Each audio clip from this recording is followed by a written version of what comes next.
papers that really influenced me on this issue is an opening to a very famous tafsir of the Quran in Urdu. It's called Tadabbur al-Quran by the late Amin Ahsan Islahi, rahimahullah. And Amin Ahsan Islahi, before he wrote Tadabbur al-Quran, he wrote a booklet called Mabadi Tadabbur al-Quran. Prerequisites to reflecting on the Quran. Whenever you study a subject, there are what? Prerequisites. If you're going to go into accounting 201, you better have taken one already. Accounting 101. If you're going to go and read 4th grade English, you better already know 3rd grade English. There are prerequisites. And he very eloquently argues that in the study or appreciating the Quran, there are two groups of prerequisites. On the one hand, you have academic prerequisites. And on the other hand, you have psychological prerequisites. See if you remember. What kinds of prerequisites are there? Academic and psychological. He separates the two. He says, let me tell you about the academic prerequisites. The Arabic language is an academic prerequisite. Knowing the context of revelation is an academic prerequisite. Understanding the traditional tafasir, what our scholars have said in the past about these ayat, the linguistic analysis, the shari'i ahkam, the rulings that have been derived from it, all of that literature and scholarship and all of these things, they boil down to academic prerequisite. You can study those things and become a scholar of the Quran, and not just you, a non-Muslim can do that too. A non-Muslim can fulfill the academic prerequisites and become a top-notch scholar of the Quran. As a matter of fact, about 12 years ago, I was in Chicago listening to a speech by a non-Muslim.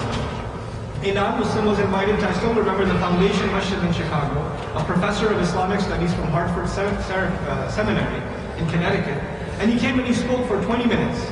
And when he opened, he said, أعوذ بالله من الشيطان الرجيم بسم الله الرحمن الرحيم أرأيت الذي يكذب بالدين. He recited Surah Al-Ma'un in perfect tajweed. White guy. Perfect tajweed. Not Muslim. And once he was done reciting, off the top of his head, he compared 8 different classical tafasir of the first ayah. Ibn Kathir says this.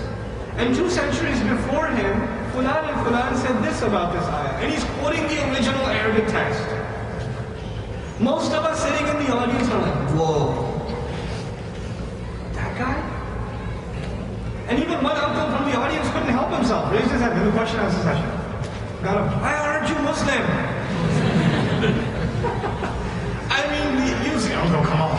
Why put him on the spot? But actually, everybody was thinking that. If you know so much, most Muslims, I bet you no Muslim in the audience knew as much as that guy did. It's incredible. He met what kind of prerequisites? Academic. But psychological prerequisites are something else. There's something else.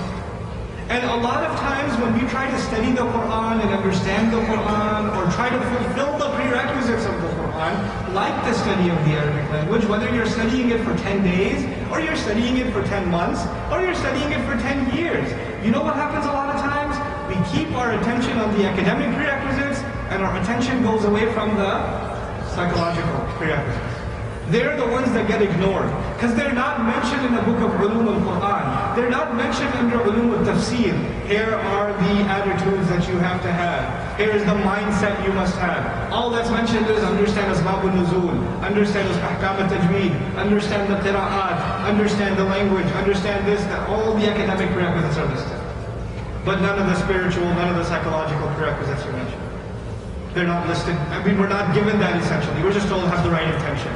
But what does that mean? Let's dig deeper a little bit. Let's build the right attitude. So now, I've shared with you when it comes to academics we understand, but when it comes to attitudes, either the Quran is there to bless our gatherings, or to protect us, or to be recited when somebody dies, or somebody gets sick. That's our attitude. That's when the Quran comes in handy for us. Otherwise it's an ilmi book. It's just a knowledge book. It doesn't really have much to do with my personal life. We have to figure out a reconfiguration. Let's talk about this reconfiguration now. The first thing, all of you know, Quran is a book of fill in the blank. Quran is a book of... Everybody here knows that. I don't think any a book of guidance. What's the Arabic word for guidance? Huda. The Quran calls itself, of its many names, guidance. ذَلِكَ الْكِتَابُ لَا رَيْبَ فِيهِ هُدًى. إِنَّ هَذَا الْقُرْآنَ كَمَا قَرَأْتُ فِي الْبِدَايَةِ, what I recited in the beginning, إِنَّ هَذَا الْقُرْآنَ يَهْدِي لِلَّتِي هِيَ أَقْوَمُ. This Quran guides. You've heard tons of times, Quran is guidance, Quran is guidance, Quran is guidance. But today I want to talk to you about what does that mean? Just in simple language. No academic language, no quotations from scholarly works. Just in simple language. What does that mean? When, outside of the religious context, when do you use the word guidance? Have you ever used the word guidance without talking about religion? When? When you're driving. Could you offer me some guidance, some directions? You get guidance from your GPS. You can get guidance from the gas station. Right? Where else do you use guidance? High schoolers. When have you heard the word guidance? Guidance counselor. When do you go to a guidance counselor? I don't know what to do. I want to be successful. I want to have a really good career. I'm not sure what to do. What college should I apply to? What major should I do? I can't figure it out. Can you help me? Can you give me some guidance? Guidance usually has to do with your future. Number one. You're going to go to college in your future, you're going to see a guidance counselor. You want to end up at some destination in your career, just like when you're driving, you want to end up at the right destination, you pull over and you ask for some guidance. Now let me ask you this. When you go, you're lost, you're trying to get to the airport. DFW is kind of hard to miss, it's bigger than most cities. But anyway, you're lost, you can't find the airport, you get lost, you pull over at a gas station, you're asking for directions. Now when you ask for directions and they give it to you, do you need it again? Once you got the directions and you understood them, do you need the directions again? No. Now you go. You don't need to be told over and over again, do you? And if somebody tries to tell you, hey, no, take a left here and take a right there, and you say, no, I already know, I already asked. I know I have to take a left here, and I know I have to take a right there. Have you ever driven a car with somebody who wants to give you directions even though the GPS is working? And their directions are the exact same thing? You know what? You should take a right here. Now take a left. You ever done that? You know how annoying that gets? And maybe out of respect you don't say anything, or maybe you just turn around and say, bro, I know, I'm following her. Because usually a lady, right? But the only lady you listen to. But anyhow, when you know something and you're told again, you say, come on, I already know this. I don't need this from you. I don't need this guidance from you. I already got it. If you already went, for example, for a financial advisor, a financial guide, a financial counselor, you went to him, he helped you sort out some finances, figure out where you should put your money, what investments you should make, what kind of account you should open. You got it all figured out. Then you don't need the same thing over again from him. You don't. And if somebody tries to give it to you, your first response is, no thanks, I already know. Your response is what? I already know. So it seems to me that in life, guidance has a lot to do with knowledge. In life. Guidance has a lot to do with what? Knowledge. I went to get guidance at the gas station because I didn't have what? Knowledge. And now that I have knowledge, I don't need to get it again. I have it. In all of life, we assume knowledge to be the same as guidance. Guidance to be the same as knowledge. But when it comes to the Quran, that formula doesn't work. That same formula I just shared with you, that knowledge and guidance can be the same thing, it does not work when we come to Allah's book. That's the first thing we have to understand. Someone who acquired a lot of knowledge of the Quran, does that guarantee that they have guidance from the Quran? No. Clearly there's a difference now between knowledge and guidance. We have to understand this difference. We have to figure this difference out. And by the way, in any other guidance, you don't need it over and over again. But in this guidance, by mandate of Allah Azza wa Jal, by the most fixed sunnah of the Prophet Sallallahu Alaihi Wasallam, every few hours, you and I stand in front of Allah and say, give me guidance. What do we say? What are the words? If guidance was the same as knowledge, you wouldn't have to ask for it over and over again, because knowledge is done. You graduated, you know it already. The fact that we have to go over and over again must mean there is something else here. Something that I am in the danger of losing between Dhuhr and Asr. And between Asr and Maghrib, I might lose it again. So I have to go back and ask again. And between Maghrib and Isha, I have to ask again. Because I might lose it. Knowledge is not something you lose easily. Once you know, you know. 2 + 2 is 4. It's 4. I know it. It's done. But the guidance of the Quran, the guidance of Allah, you can't keep it. It's not the same as knowledge. So the way I want to put this together for you first is that when it comes to our religion, when it comes to our correct attitudes towards this book, we say that knowledge is a key. It's a key. But it's not the whole thing. It's a part of it. Knowledge is a part of guidance. We need knowledge, but it's not all of it. There's something more. And it's something so pricey and so expensive that even the Messenger of Allah sallallahu alayhi wa sallam, in every single rak'ah that he ever prayed, asked Allah for it. The fact that he had to ask so many times for it, sallallahu alayhi wa sallam, means it's something extremely valuable, and none of us should ever assume that we have it. We shouldn't assume that we have it. Why shouldn't we assume that we have it? Because you don't ask for something you already have. Isn't that the case? If I ask you for some water like I asked for Zayn, what does that mean? I'm thirsty. If I ask for water, it means I'm thirsty. When you ask Allah for guidance, what is it supposed to mean? You're thirsty. If I ask for food, it means what? I'm hungry. If we're asking for guidance, it means there is, just like the body runs out of drink, the body runs out of food, and it needs nutrition. Something inside of us is running out. Like every few hours I have to drink. Every few hours I'm supposedly running out of something, and I have to go ask for it again. I need it as importantly as I need oxygen and food and drink, and that thing I need is what? Is guidance. And the only one who can give it to me is Allah Azza wa Jalla. And the only real way to ask Him is to first make wudu, then face Him, then leave everything else aside, and stand in front of Him, leaving the whole world behind you, and then ask Him in this proper way. Because you can't just ask for it. It's not that cheap. You know how you ask your parents for stuff? Can I have $5? Nobody asks for 5 anymore, right? They don't, your kids don't even know they make money that small. They ask for a 20 at the minimum. But they don't even make eye contact. They're just sitting on their phone. Hey Dad, can I have $20? You know?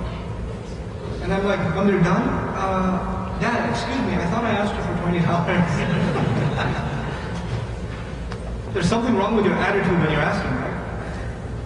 Is there a difference? Let me ask you so I can make this point clear. Is there a difference between somebody asking you for water that just came into your house, and they're okay, they ask you for some water, or somebody who's dying of thirst and they ask you for water? Is there a difference in the way they ask? There's a different way to ask, right? Someone who thinks if you give me water, it's nice, but if you don't give it to me, I'll be okay. Their attitude is, and if you don't give it to them, then they'll be fine, they'll forget about it too. But somebody who's dying of thirst, they will ask, and once they ask, what's happening? When they're done asking, what do? They're waiting impatiently. And when they don't see it after 10 seconds, what do? They ask again. Did you get that? Did you forget about that water? Did you get that water again? The way in which we ask Allah for guidance is very, very telling. It's a very good indication of how desperate we are for guidance. And if the way you and I ask Allah for guidance is, if the way you ask Allah for guidance is not desperate, if the way I ask Allah for guidance is not desperate, you know what that proves to me? I don't have to prove it to anybody else. It proves to me that I am not really that desperately in need of guidance.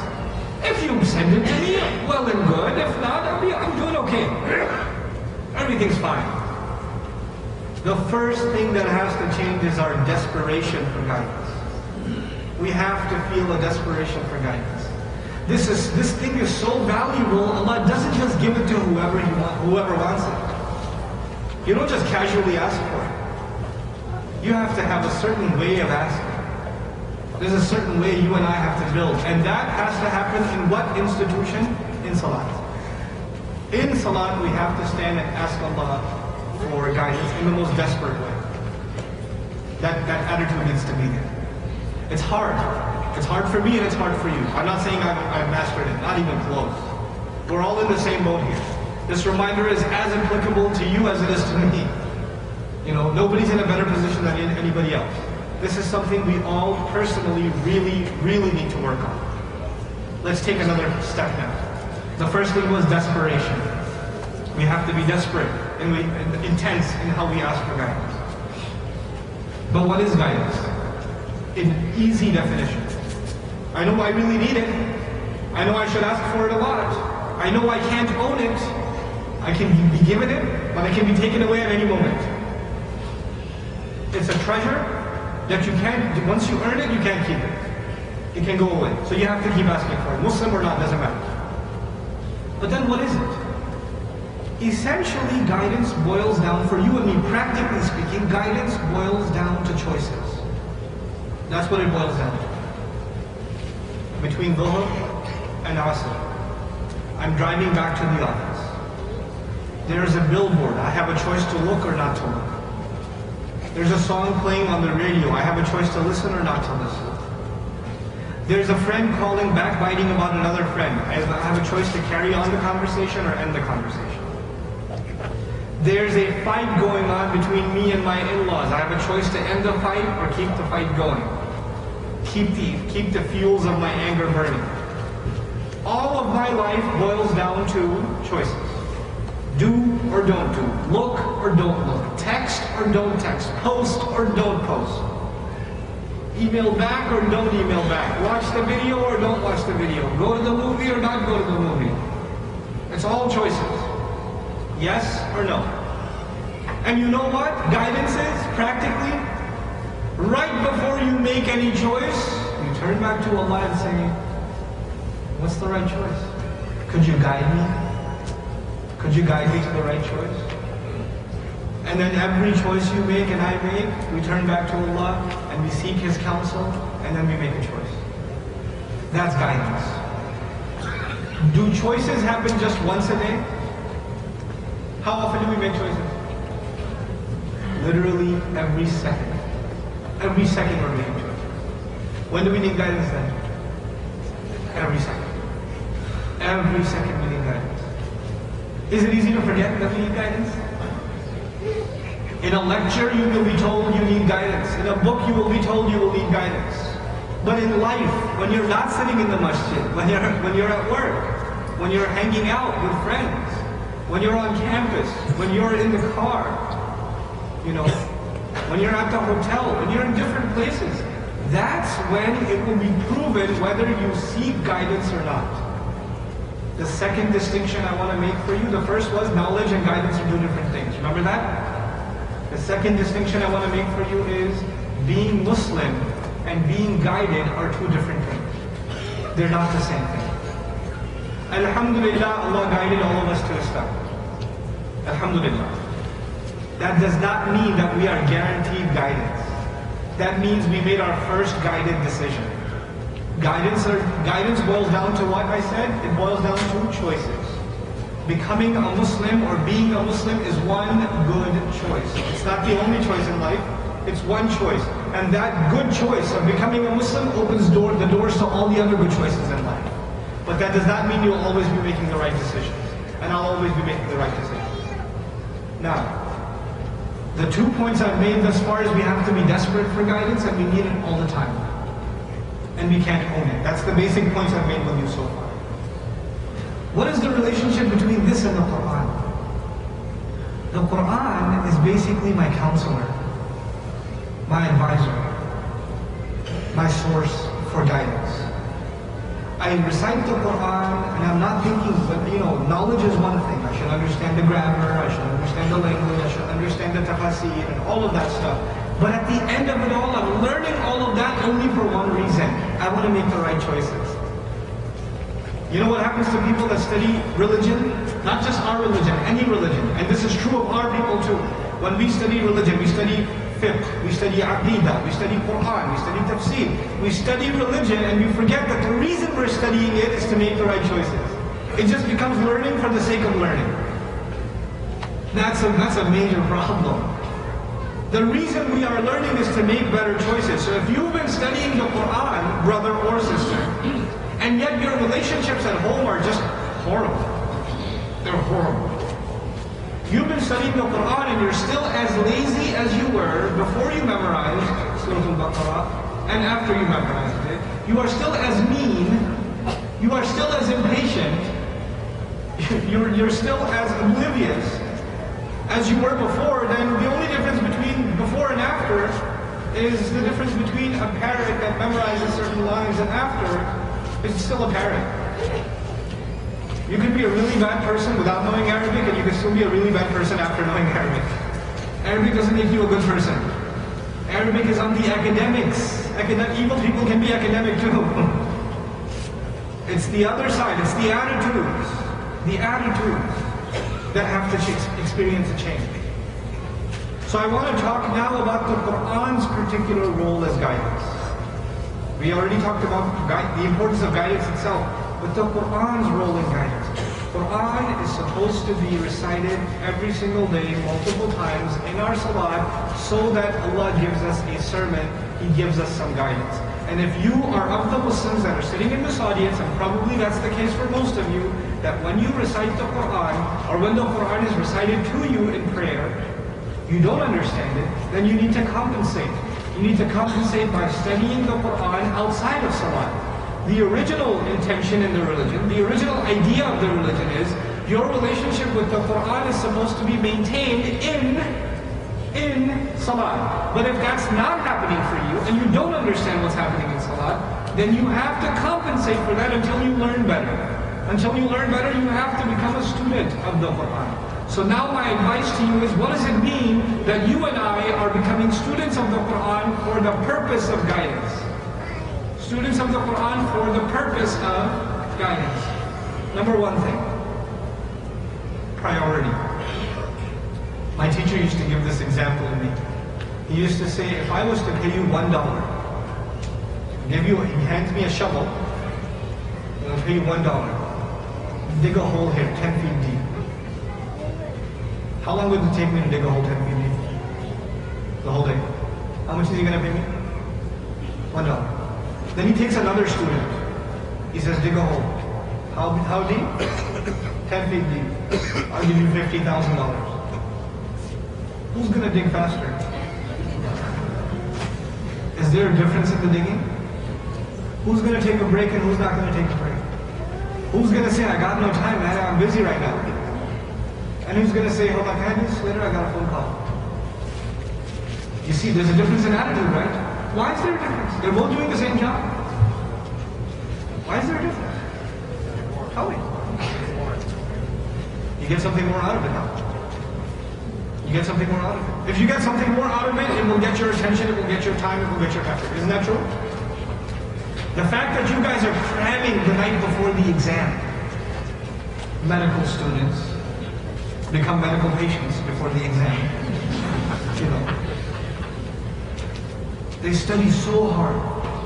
The fact that you're an accountant, you don't even come home from nights. Tax season. When you're running the store and it's Christmas break or Black Friday or Green Thursday, whatever it is, you gotta run the store. This is the most important time of the year.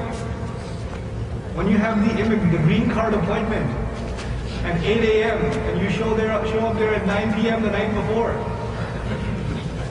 It's important. It deserves your time, your attention. So it gets the time and the attention. The fact that the Quran does not get my time and attention, the fact that it doesn't get my time and attention, that is proof to me, I don't think that it has something to offer me. My life is fulfilled as it is. I have everything I need. I have a TV, I have a PlayStation, I have an internet connection, I have an iPhone, I have a car, I have a fridge full of food, I have a family, I have a roof over my head, I have air conditioning, I have a job. I have. So if I don't have guidance, what's the That's what's going on in most of our heads, you know that?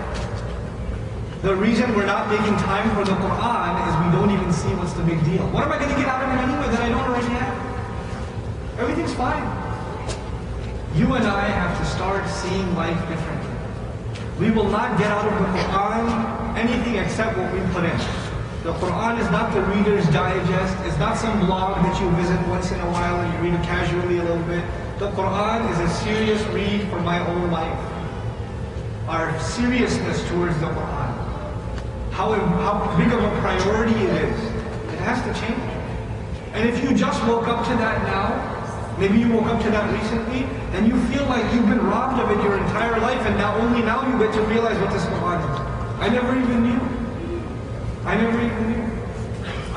can tell you, I felt like that the first time I truly appreciated the Quran with the teacher, and I realized that it is personally talking to me. It's giving me guidance. This book is a gift to me personally, for me to live a better life. When I realized that Allah has gifted every single believer with His personal words, when you come to that realization, there's a rattling that happens inside me. How did I not do justice to this book all this time? How come it didn't get any of my time?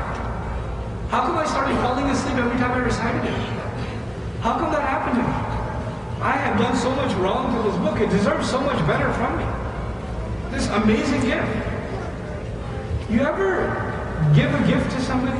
Have you ever done that? You go to their house, you hand them with something gift wrapped. And they take it and say, oh, thank you so much. What does that mean? No appreciation for your gift. Or you go to somebody's house and you see the same gift that you gave them gift wrapped, it's still in a corner in a shelf somewhere, still gift wrapped. Isn't that the thing that got you? Yeah, I was going to open that. I was waiting for a special occasion. Sound familiar? What do we do that with? The gift Allah gave us. The Quran. That's the gift Allah gave us. That's what we do with the Quran. We don't give it time. It's gift wrapped and it's sitting there. In its place. And we'll only pull it out on what? Special occasions. It's only going to come out on special occasions. What a sad tragedy.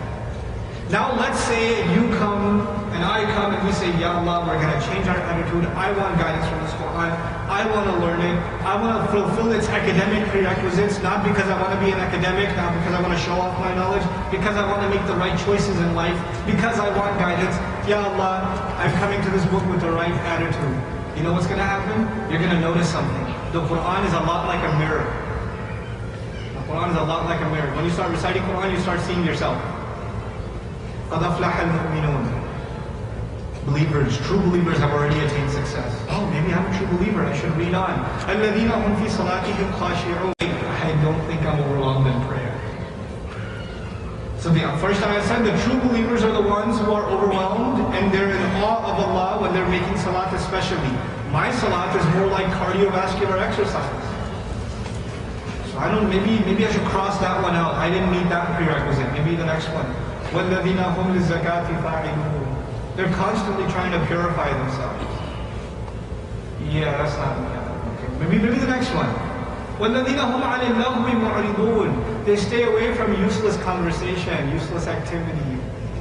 Actually, I was on Facebook right now. Maybe I should cross that out too.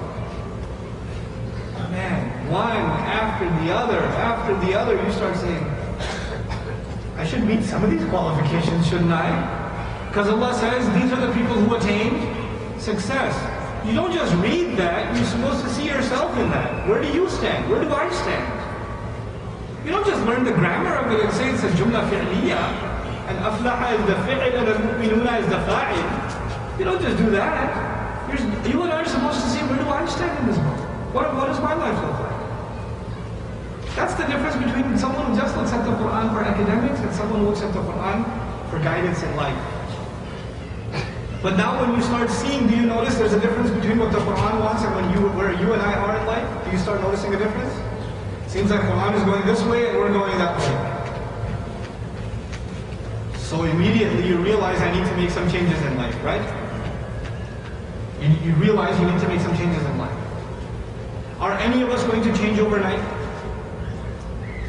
But at least we should try. at least you and I should have a list of things that we know are wrong with us. Have you ever done that? Make a list of things that are wrong with you? I know you've made a list of things that are wrong with your husband. And a list of things that are wrong with everybody else. Especially people at the masjid. But what about a list of things that are wrong with me? Just myself. I'm too lazy. I don't pay attention in salat. I don't ever make time to memorize the Quran. I don't call my mother enough. I don't give my dad enough respect. Make a list. What is the stuff that I need to work on? It's not rocket science. Just figure it out and you try to make those changes. Inspired by the guidance of the Quran, you try to make those changes. And you know what's going to happen? When you try to make those changes, people around you will notice. And the first group of people that will notice are the people that are the closest to you. Who's the closest to you? Family. They will notice. Something's changed. What's happening? We were just making fun of that person and you didn't jump in. What happened to you? You used to have the best disses. We're waiting on a home run from you, but you didn't say anything. I don't want to do that. Why not? You used to be cool. Hey, we're going out to the concert. You coming? No. Why not? It's your favorite band. No, I don't listen to that stuff anymore. What? You don't listen to that stuff anymore? You're the one who took me to the concert last time. What are you talking about? Let's go, man. Come on, let's do this. No. I'm looking for guidance. Guidance. What do you think you are? You think you're better than us? Your family's got to start telling you, oh, you think you're all the shaykh now. Oh, your hijab is so spiritual. We're all the filthy, right? We're all mushrikun. You're the only Muslim. Sarcasm will begin inside the house. You'll start hearing all kinds of stuff. Oh, this one. His holiness is here, everyone. Could you stick your hand in the water before I drink it? Because, you'll become an object of ridicule. Your friends will stop hanging out with you. Because your friends, they do stuff that's against guidance. Because once you develop a love for guidance, you can't hang out with them much anymore. So you start distancing yourself from your friends. You start getting distance from family. They start getting upset with you. Why aren't you going to that wedding? I can't go. You know what kind of environment that's going to be. No, but that's your cousin. You have to go. And you will dance. These are the conversations that happen inside, behind closed doors. These are not the conversations that happen in the masjid, but they happen in your homes. These are the conversations. What do you mean? You're not going to that college. No, Dad, I can't take a loan like that. You will become a doctor when you like it. Yeah, but that's a loan. It's like interest-based. Isn't that like haram or something? What do you know about it? You're going to teach me halal and haram side? Go get the loan. Go become a doctor. Why are you going to? Quran says, obey your parents, okay? Just obey your parents. These are the conversations happening inside the homes. Girl starts wearing hijab. Mom is worried. Mom's the first one to be worried. What's that thing on your head? Take it off. What are you doing? We don't dress like that. If you love me, you will take it off. Don't make me tell your dad. Then dad comes. I love you. I don't want you to be attacked. I don't want you to be looked at. I'm worried about you. Take it off. Sometimes they'll say it out of anger. Sometimes they'll say it out of love. Just take it off. It's okay. It's not a sin. You don't have to do it. It's all right. Don't worry about it. I'm telling you, I'm your father, I know. I'm your mother. I'm worried about you. Nobody's going to marry you if you look like that. Just take it off. Why do you have to pray everywhere? You went to their house and it was Maghrib time. You have to pray. You have to show off that you have to pray. Why'd you have to do that? It was Maghrib time. I have to pray. No! You could have waited until we come home. These are conversations inside Muslim homes. And why do these conversations happen? Because some of our crazy young people decide they're going to make a little change or two in their life towards guidance. And a red alert goes off. It's like security alert in the family. My young son is becoming crazy. I get two kinds of people that come to me, parents that come to me. One, parents that say my child wants nothing to do with Islam. Two, my child started praying, I'm a little worried about it. I think he's getting too extreme. Two kinds of parents. Because we want our children to be Muslim, but not Muslim, I used to say, right? Not that Muslim. Just like, Jummah Muslim is enough. Like we are. You know, the Jummah Muslim is enough, the rest is for these mullah people, not for you guys. When you start developing a relationship with the Quran, you will notice something. This is a gift from Allah, and not everybody gets it. I should beg Allah, and you should beg Allah to get it. You know what it is? You will feel cut off from everyone. And through the Quran, you will feel connected to Allah. You'll feel like Allah is the only one you can talk to, and Allah is the only one who really is talking to you. The words of Allah will come through the book like Allah just revealed those words. It will happen. Nobody, you and I cannot appreciate through a talk that the Quran is guidance. A lecture can't do that for you, and a lecture cannot do that for me. It is when you and I recite the Quran seeking guidance, and then the guidance of Allah comes. When it comes and you experience it, there is no comparison. There is no comparison to that. It is a lifetime experience. That's the experience you and I need to be seeking. I know some of you have heard me talk about this on YouTube, but I want to share it with you again because it's relevant to this conversation. It's one of my favorite stories with my own children. My first daughter, Husna, who was actually a student in class here too. Hey, first kid, I have 6 now, I can't even remember their names. There's too many. But when the first child is born, you know what happens, right? You pay attention to everything. Oh my God, she's farted. It's so cute. Get a camera. What's a camera do? Anyway, she burps so cute, even when she pukes. It's cute. She's nice to pick her out like,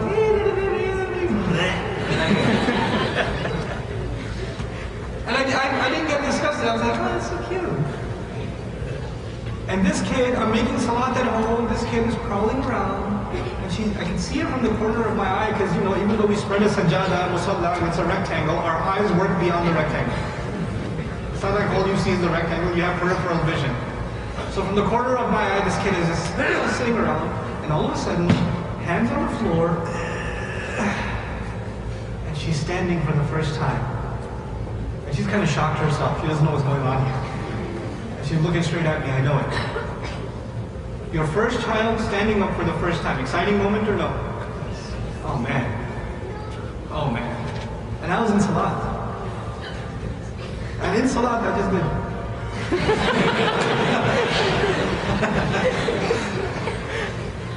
I almost called the wife in Salat. But then I got myself together and I kept on praying. And now, you know, when that happens, what should you want to do?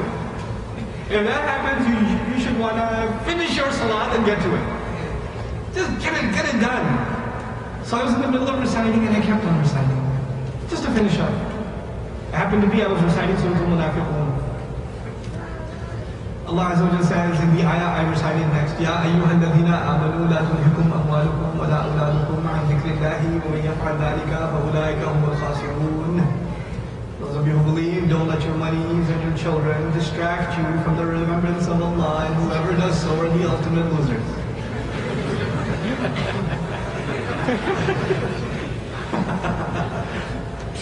So I'm standing and reciting that, and for moments I forgot that I had a child. I just forgot. And you realize Allah is watching, and Allah is giving you direct guidance through His book. Allah is talking to you, and Allah is talking to you. That's what He's doing in this book. There's no more beautiful a feeling. There's no more beautiful a feeling. This is the attitude we need to develop towards the Quran. Number one, an appreciation and desperation for it. Number two, a need to want to change ourselves. I want to change myself. I wanted to impact me. When you hear the stories of the Sahaba, it's something else. I'll share one Sahabi story with you and one an old friend story with you. About how Quran changes people. You know, the mother of the believers, Aisha radiallahu ta'ala anha, was cooking. And while cooking, she had an apron in front of her and she was cooking. And the Prophet ﷺ is walking, and the house is not big. The quarters are very, very, very small, the size of a Texas closet. Really. Okay? So she's cooking and she can see from the window that the Prophet is coming, sallallahu alayhi wa sallam. And the Prophet ﷺ is reciting the ayat from Surah An-Nur that talk about covering of the women. This is the first time she's hearing these ayat. She didn't know about these ayat. Where is she, outside or home? At home you have to have hijab on or no? No, but she doesn't know. All she heard is, believing women should. She's listening to the ayat and she can't find a cloth. She tears off her apron and covers her head. Immediately. Sahaba are praying towards Al-Masjid Al-Aqsa. A Sahabi walks by and says that recites the ayat of the Qibla being changed. They're praying in Jama'ah, towards Aqsa. And then the Sahabi runs by and recites the ayah of the change of Qibla, and in Jama'ah they switch sides. They don't even wait to finish the prayer. They don't even say, does that apply to us right now? Should we finish? Should we have a debate about this? Nothing. We heard Quran, it's enough. We should change. We should move it. You know how difficult it is to come across liquids in the desert? Drinks in the desert? How quickly it dries up? When we think of alcohol in our industry, in our country, it flows like water.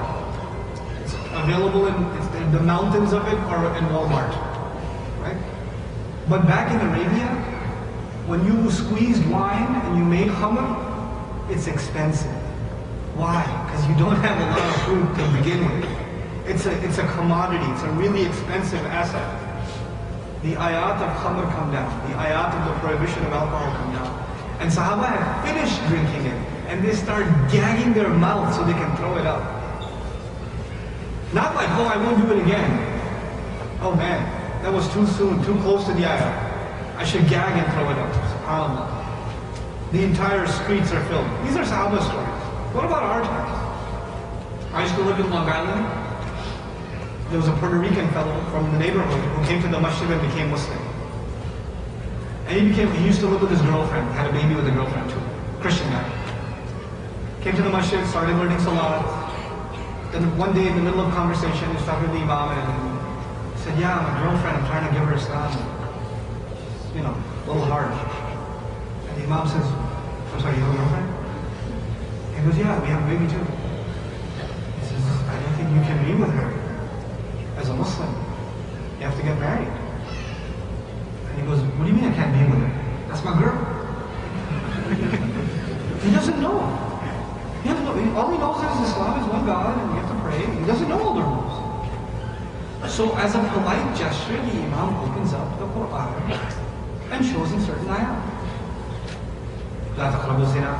Don't come near zina. Don't come near adultery, fornication.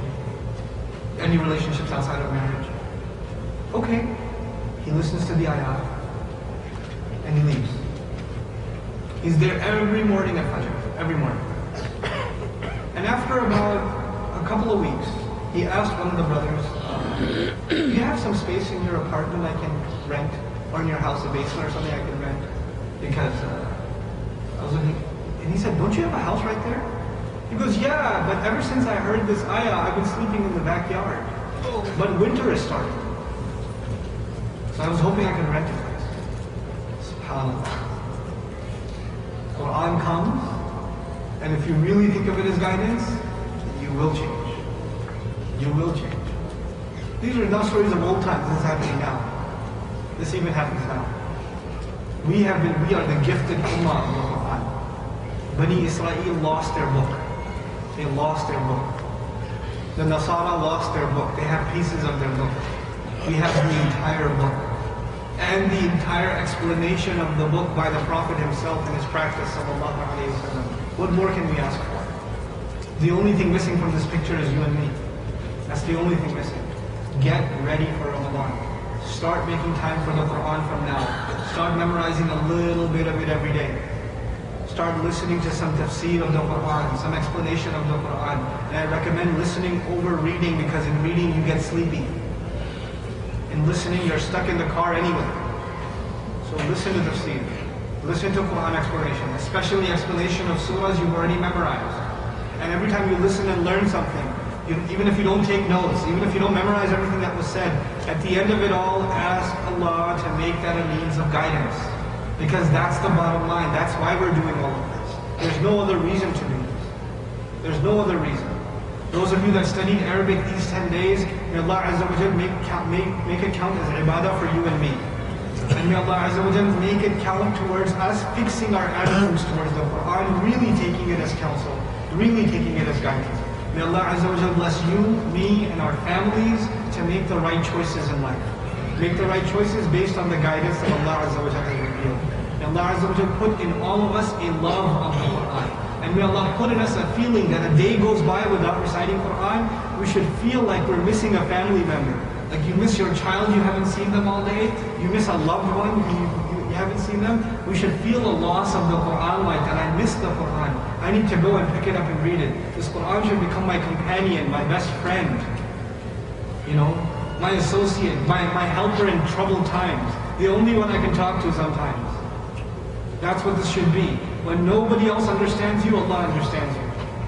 That's what this Quran should become for all of us. May Allah Azza wa Jal gift us with that beautiful relationship with His book.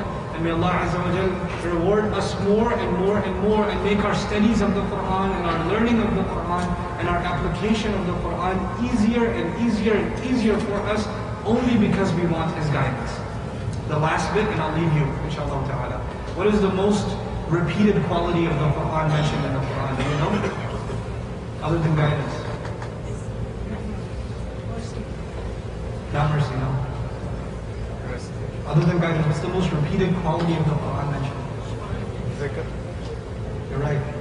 Reminder and remembrance.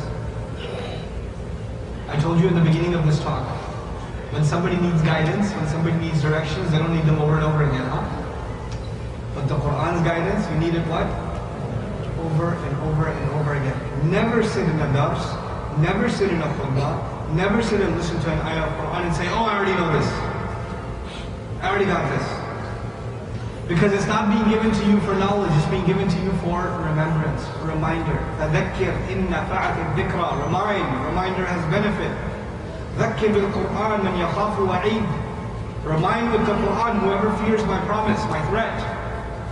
The Quran should be remembered over and over and over again. None of us should feel, I already know this one. I already studied that surah. I don't need to recite it again. Quran should be recited constantly. Constantly. You'll notice it'll start purifying your life. It'll start purifying your family life. It'll start purifying your home. The home in which the Quran is being recited, not by an MP3 player, but by the souls that live in that house will be free of a lot of problems. That house will enjoy a lot of barakah. Quran should be recited by you, the wife, the children, the parents, and it should be recited in the house. It should be recited. How many homes have fights and arguments? You know, fights and arguments, you can't say that shaitan doesn't have anything to do with them. Shaitan has something to do with them. What does shaitan hate? He hates the guidance. Runs when the Quran is recited. Ista'id billahi min ash-shaytan ar-rajim. Seek Allah's protection from the shaitan and recite the Quran. You will remove a lot of fitna from your house. It will bring a lot of blessings to your house. And once we fulfill these primary obligations of the Quran of changing ourselves and seeking its guidance, then you know what? Use it for the ceremony. Keep it in the dashboard of your car. Recite it to feel better, to get healthier. Use it for reciting to get more barakah. All of that's great, but that's secondary. The Quran, the correct attitude towards this book is primary. So I beg Allah Azza wa Jal for myself and for all of you, and especially for our children, that Allah make us a people of the Quran. Kama qala Rasul sallallahu alayhi wa sallam, Ya Ahl al-Quran. I leave you with this hadith, one of my favorite hadith about the Quran. The Prophet sallallahu alayhi wa sallam addressed the Ummah and he said, Ya Ahl al-Quran, people of Quran, La tatawassadu al-Quran. Don't turn the Quran into a pillow. Don't relax on the Quran. Don't become lax and lazy about the Quran. وَاتْلُوهُ حَقَّ تِلَاوَتِهِ مِنْ آنَاءِ اللَّيْلِ وَالنَّهَارِ. Read it and follow it like it deserves to be read and followed in all hours of the night and day. وَفْشُوهُ. Spread it. وَتَغَنَّوْهُ. And beautify it. Beautify it with your voices. Enjoy reciting Quran. Even if you're tone deaf, even if nobody else likes the recitation, you should enjoy reciting it. It's for you. وَتَدَبَّرُوا فِيهِ, and deeply reflect into the book. لَعَلَّكُمْ تُفْلِحُونَ, so that all of you may become successful. اللهم اجعلنا من المفلحين. May Allah make us all successful. بارك الله لي ولكم في القرآن الحكيم ونفعني وإياكم بالآيات والذكر الحكيم. I don't think there's a need for questions and answers, really. Nah, nothing I said needs a question. Really, I didn't talk about any complicated like 8 tarawih versus 20 tarawih.